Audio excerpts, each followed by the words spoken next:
Hey everyone, welcome back to Williamson Ridge Outdoors. Today we are standing at the back of the truck. We've got a new product to check out. So behind this black plastic is something I just got from UPS today. And this is another order actually I got from sawsuppliers.com. So let's pull the plastic off of here and see what's behind it.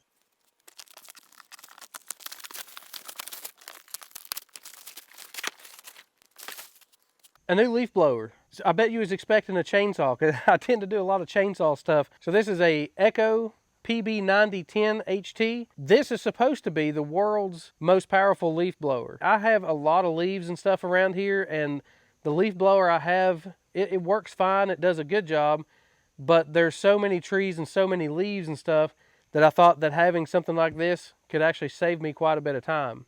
But I'm not going to get in real detail on it today, just mainly because I want to get it opened up, get it gassed up, and get it fired up for the first time, and maybe even just try it out in a little section. I tend to not try to do a review type video until I've had something for a while. I like to put some time behind it so I really have a valued opinion on the actual product. So let's go ahead and get this thing out of the box, see if there's any assembly or anything like that. So I have to apologize too because I'm actually kind of fighting the cold and stuff, so if I'm sniffling around, you know, clearing my throat and that kind of stuff, I'm just battling that. But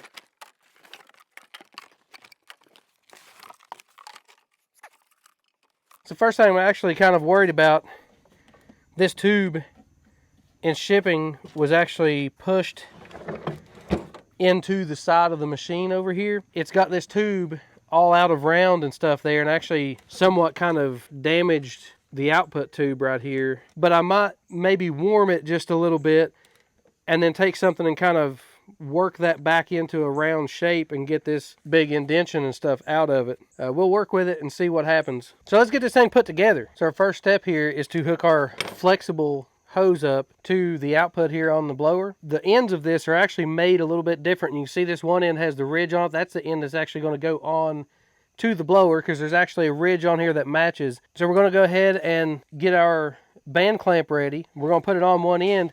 But first, there's actually a little clip on here that you want to get on there because this is actually a clip that your throttle cable and stuff goes through to help hold it into place and keep it from flopping all over the place. You just squeeze it together and it will come out of the holes and then it'll just open up. So as you can see, it just rides right there in the slot, and then we're going to put it onto the end. So since our model is the one with the hand throttle on it, then the next step is to go ahead and install this onto the tube. And the tube that you want to use on this is actually the one that's got a swivel end on it. So this actually will turn with your throttle and stuff on there. So you really have to open this up a long ways too in order to get it to clear these little tabs. So I actually just took mine all the way loose so that you can just spring that open and then slide it right over top of them. So before you put the next section on there with your throttle linkage on here, there's actually a metal wire that's running inside this tube. There's a little tag on there that's got it rolled up and everything, but it says to take this tag off and unroll it and just extend that wire through the tube. And what this is a static discharge wire. So we're going to take our other band clamp and we're going to slide it right over that, and we're going to slide it up on the end of our tube. We'll go ahead and loosen this up some. We're going to take our throttle piece, and we're going to go ahead and slide it into our flexible tube. Make sure you got that static discharge wire running into the next piece.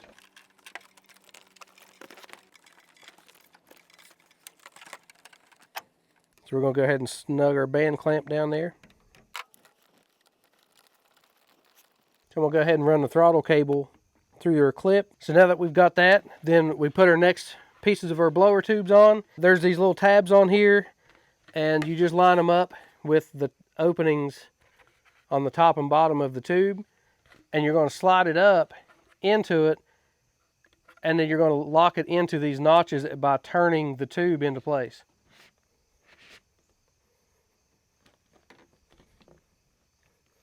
So I'm definitely finding this a little difficult to turn, so I went and got my strap wrench, and I'm going to try this and see if I can get that thing to go into place.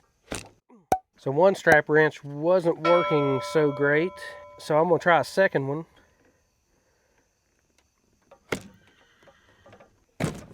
That's probably close enough. I actually got it 3 of the 4 clicks. It's at least 3/4 of the way, but it doesn't say that you have to, tighten it all the way down. It just says until it feels solid. So we're going to go with that, and we're going to go ahead and add this last tube on here, fill it full of gas, and try it out.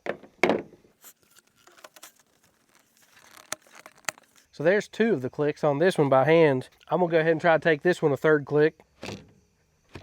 Actually got it all 4 clicks on that one. I have to say, these strap wrenches are an absolute lifesaver. If you've never used one of these, this is a handy tool that I use pretty regular, especially on things like this that is round and you're trying to get a grip on it to tighten it up. This works out great for this kind of stuff. I'll put a link in the description below for a set of these because, like I say, these are just such a handy tool. I find myself using these all the time. And there's the last click. I don't like having things like one side having 4 clicks, one side having 3. So I went ahead and locked this one in at the 4th click. So now I'm going to put some fuel in this thing and we're going to fire it up.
So there we have it, a little bit of footage of our Echo PB-9010T. First impressions, I cannot believe the difference. I mean, I knew there was going to be a big difference, but to actually experience the difference between, more of a prosumer type blower versus a commercial blower, then this one being advertised as the world's most powerful blower, yeah, I can see how they advertise that. You can see, feel, hear the difference. The throttle response is just crazy out of this machine. I couldn't be happier. I couldn't be more impressed with the way that thing runs and how much air it's moving. But there are some big differences. There's a big difference between the price. There's a big difference even in the sheer size of it.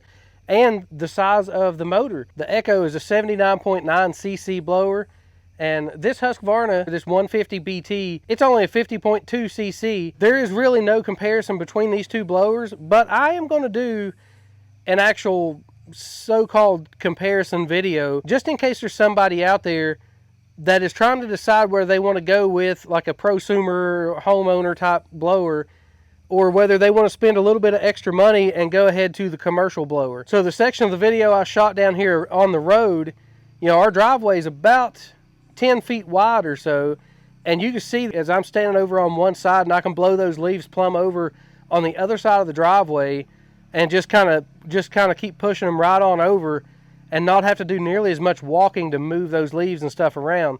So you can cover a lot bigger area and a lot wider area in a lot faster time. Again, it's not really going to be a comparison video of like which one's better.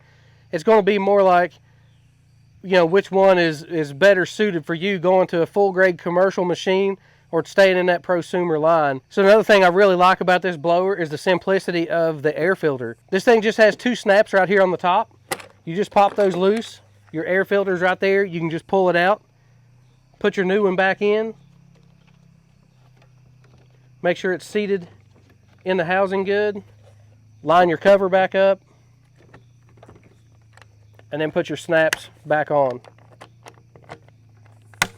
So that's going to wrap it up for today. It's getting dark on us. I just wanted to kind of do a quick overview and a first startup and all that kind of stuff. 3 pulls, by the way, is all it took to get this thing going from never being started, straight out of the box. I put gas in it, 3 pulls, it fires up, runs like a champ. I couldn't be happier with that. Stay tuned for more in-depth videos because we're going to do some pretty extensive testing and stuff on this. You know, we're going to do more of a side-by-side comparison of whether you should go commercial or residential. I think there'll be some pretty good information there, you know, especially for those like me buying their first leaf blower.